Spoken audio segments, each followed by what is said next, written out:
అంతా చేతబడిలు చేస్తారంట. నిమ్మకాయలు కూడా చూడండి, మీకే తెలుస్తుంది ఎన్ని ఉన్నాయి అసలుకి. మెంటల్ ఎక్కిసాని చెప్పులు గిప్పులు అన్నీ ఉన్నాయి. నాకైతే చాలా భయం వేస్తుంది స్వామి ఇలాంటివి చేయాలంటే. బాయ్ చేతబడిలు చేసి మొలతాళ్ళు తెంపి తెంగుతారు స్వామి. ఇక్కడ జాగ్రత్తగా ఉండాలి, అలా చూసుకోండి ఎట్టున్నాయి మొత్తం బహిష్మానమే. ఇది తొక్కినామనుకో లైఫ్ గోవిందా.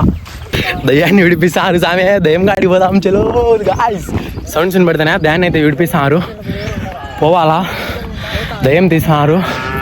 ఎవరినైనా రా రే పరిగెత్తండి రా, దయాలు విడిపిస్తారు గైస్. పోదాం చూద్దాం. చూస్తాండేనా సగం ప్రాణం పోతుంది, ఎంత భయంకరంగా ఉన్నాయి. నైట్ టైం వచ్చి ఇక్కడ బతుకుతారు అసలు, ఎంత ఘోరంగా ఉంది చెట్లు చూస్తాండి. ఈ గుళ్ళోకి అయితే ఎందుకో పోకూడదు అంటారు అమ్మాయిలు, అసలుకే పోకూడదంట అమ్మాయిలు. ఒక కాయ అయితే ఆ గుళ్ళోకి పోయింటే వెనకాల నుంచి టెంకాయ వచ్చి తలకి తగిలి చనిపోయిందంట. అప్పటి నుంచి ఎందుకో గుళ్ళోకి అయితే పోకూడదు అమ్మాయిలని అంటారు. చూస్తాంటే లోపలికి బాయ్స్ తప్ప గర్ల్స్ అయితే అసలు ఎవరు పోవడం లేదు. ఏం తీసారు ఒకసారి చూద్దాం. నాకైతే భయం వేస్తుంది, పోవచ్చో లేదో నాకు కూడా తెలియదు. అయితే పోవచ్చు అంటారు. అవును చదివినాడు ఒకసారి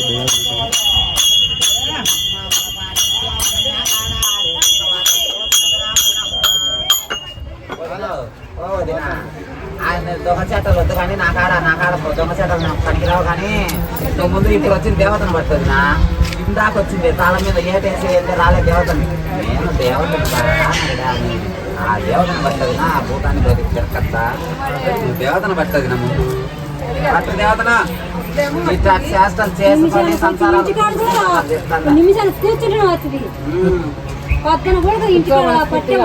అదే ఇప్పుడు పట్టినావు కదా. అనుకుంటే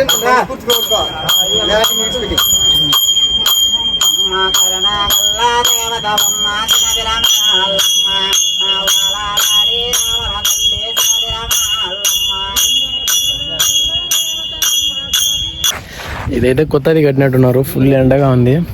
చూడండి ఒకసారి, కొత్తగా అయితే కట్టినారు. ఇది ఇప్పుడే కొత్తగా కట్టినారు, హైలైట్గా ఉంది చూడడానికి మాత్రం. కాకపోతే మేము వచ్చేప్పుడైతే గేట్స్ ఓపెన్లో ఉన్నాయి, కానీ ఇప్పుడే గేట్స్ క్లోజ్ చేసినట్టున్నారు. Time got. పెద్దది శివునిది స్టాచ్యూ అయితే ఉంది, పోయి ఒకసారి చూసాం ఎట్లుందో. స్టాచ్యూ ఉంది పెద్దది శివుడిది, పోయి చూద్దాం. చూడడానికి అయితే హైలైట్గా ఉంది స్టాచ్యూ.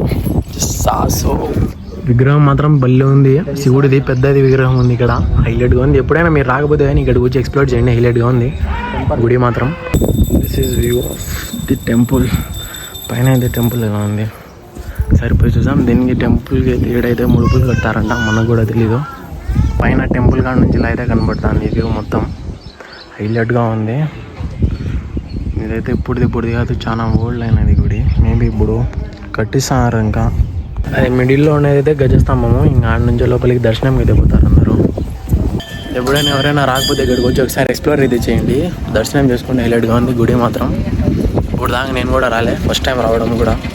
ఇక్కడ మళ్ళీ ఏదో టెంపుల్ ఉందని ఫారెస్ట్ ఏరియా అయితే తీసుకొని వచ్చారు, మొత్తం ఫారెస్ట్ ఏరియా ఇదంతా.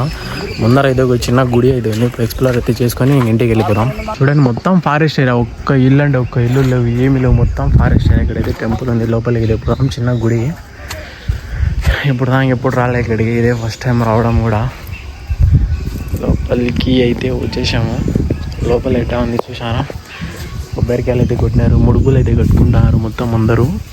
ఎన్ని ముడుపులు కట్టినారు చూడండి ఒకసారి, నేనైతే షాక్ అవుతున్నా ఇవన్నీ చూడడం. ఇదే ఫస్ట్ టైం, ఇప్పుడు దాకా ఎప్పుడు చూడలే ఇలాంటివన్నీ మనం, ఇదే చూడడం ఫస్ట్ టైం అనమాట. ఇక్కడైతే బ్యాక్ సైడ్ అయితే గుడి బ్యాక్ సైడ్ అయితే ఏదో చిన్న కోనేరు అయితే ఉంది, చూద్దాం ఒకసారి. దాంట్లో అయితే మొత్తం ఏదేదో చాలా చెత్త అయితే పడి ఉంది, సంథింగ్ మనకు కూడా తెలియదు. ఎంత డీప్ ఫారెస్ట్ ఏరియాలో ఉన్న చిన్న గుడిలో ఆడ కూడా లాస్ట్కి ప్లాస్టిక్ అయితే ఉంది. ఇదైతే చాలా బాధాకరమైన విషయం అనుకోవాలా మనము. మళ్ళీ ఇంత దూరం వచ్చి కోనేరులో కూడా ప్లాస్టిక్ వేస్తున్నారంటే ఎంత ఒళ్ళు బరువో మనం ఒకసారి ఆలోచించాల్సిన విషయమే ఇదే. ఇంత దూరం వచ్చి ప్లాస్టిక్ వేయడానికి రావడం ఏం అవసరం ఉంది మామ, మళ్ళీ ఘోరంగా ప్లాస్టిక్ వేస్తున్నారు, ఏం అర్థం కాదు. ఈ ప్లాస్టిక్ వల్లనే సగం మొత్తం గుడిలన్నీ అన్నీ చెడిపోతున్నాయి. ఇవైతే ప్లాస్టిక్ అయితే తగ్గించాలా, టెంపుల్స్లలో కూడా లాస్ట్కి ప్లాస్టిక్ అయితే వస్తుంది.